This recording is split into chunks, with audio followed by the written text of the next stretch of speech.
COVID-19 and sports. Competitions cancelled and postponed. The Red Stripe Premier League has been suspended.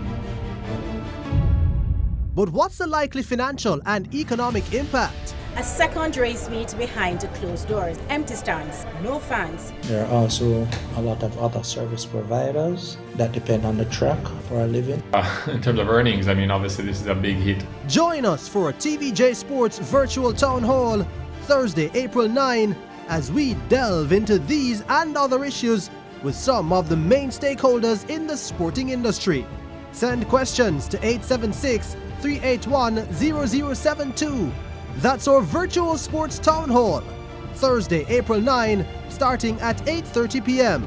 Live coverage on TVJ, TVJSN, OneSpotMedia.com, The Gleaner online, Power 106 FM, and on YouTube.